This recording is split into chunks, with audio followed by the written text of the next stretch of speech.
and everything?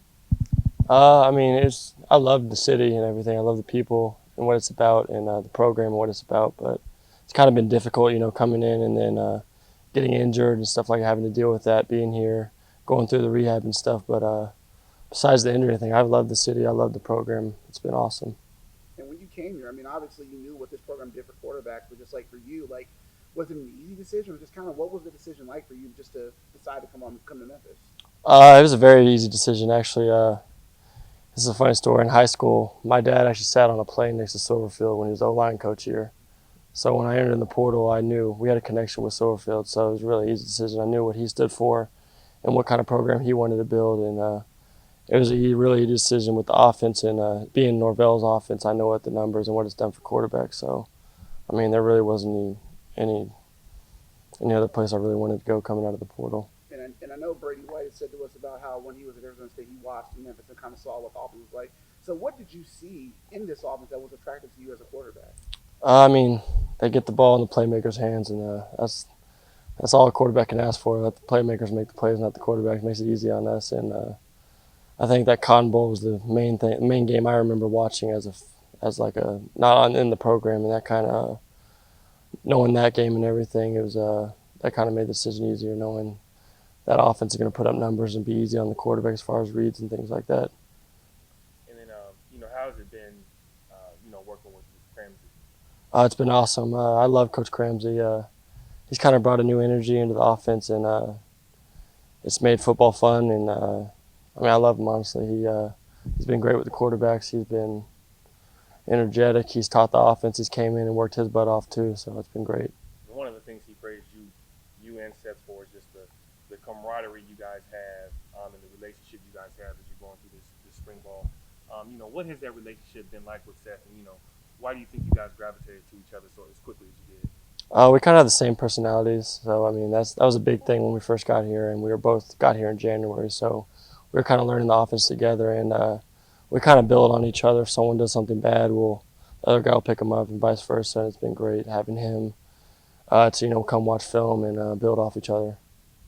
And you kind of had been in a similar quarterback situation. I know you and Khalil Tate kind of had splitting some reps, I believe. So is it experience? Do you lean on that to kind of help you? Like, okay, this is how you manage it. This is how you make sure that everybody's working together. Like, how did that kind of prepare you for Memphis a little bit? Yeah, I mean, I had the same relationship with Khalil. We were great friends. We would do stuff off the field all the time. We would come in, watch plays, go over film, go over the offense together all the time. So I mean, I kind of took that from Arizona and brought it here and used it to my advantage.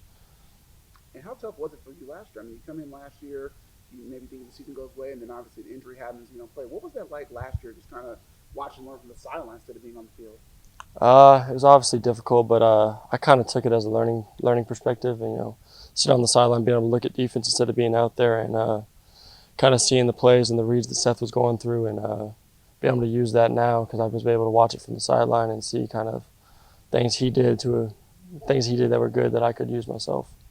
And going back to the comment you made about putting the ball in playmakers' hands, from the receivers and running back, it's pretty deep. And so as a quarterback, I guess, how beneficial is that for you, knowing that you guys are deep at both of those positions? Oh man, it makes my job so much easier having those guys out there at running back and receiver, even tight end. I mean, they're one missed tackle from a touchdown every single play. So. Was it tough? I mean, going back to like last year a little bit, like obviously as you're watching Seth and he's having such a good year, like that just made you more excited. Or was there ever a thought in your head like, I can't wait for next year? Like, what was kind of like watching Seth on the field? Like, how tough was it for you mentally as a quarterback? I mean, obviously, yeah, it's tough. I want to be out there. I want to be playing, but I kind of took it as a learning, kind of more of a learning perspective, and used it to my advantage, being able to learn from what he did and what the offense did, and being able to actually see the defense coverages from the sideline now. So I kind of didn't really.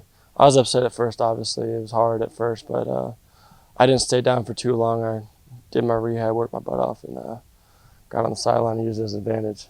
Aside from the position part of it, just going through the medical rehab of it, how was that process, just getting physically back to where you are now? It was definitely difficult at first. I mean, I think when I first got out of my, I was in a cast for 2 weeks. I couldn't move my leg at all. When I got out of that, I could barely move my leg. So I mean, at first it was really difficult. It hurt 24/7. But when I got in here, Miss Monica did a great job. The training staff did a good job. Daryl, Larry and all of them. And I mean, it just kept it's kind of exponential growth with it. It got easier and easier and easier until I was running again, making cuts and everything like that. And then from a conditioning standpoint, how much did it take you to kind of just get back into that football shape? Probably 3 or 4 weeks, I would say. I mean, not being able to run for a long time, you get out of shape. You're not in that running shape. So I mean, I had to work at that too. I mean, that took a while to get back into football shape, be able to run up and down the field and have my breath and be able to process while I'm tired. What was it like? Did you lean on like any like professional athletes' examples how they came back from injury at all? No, sir. I wouldn't say any professional athletes, but no, sir. Sorry. Okay, no, I was just seeing if there's any player looked just like, okay, that's what they did. I can use them as inspiration or anything, or not really. No, sir. Sorry. So from today, how do you feel you are condition wise in terms of just being out there on the field? I mean, I feel really good, but I mean, obviously, I haven't played football since I think last fall camp, the first 2 weeks. So I'm still getting back in there, being able to process things like full speed. Takes a while, but I'm getting there. It felt great out there. We're making some plays. Offense was making some plays, so I think I'm getting there. I'm probably a couple of days away from being back to 100%, being able to process and be able to do things like that. All right, great. All right. Appreciate you. Thank you, guys. Yes, sir.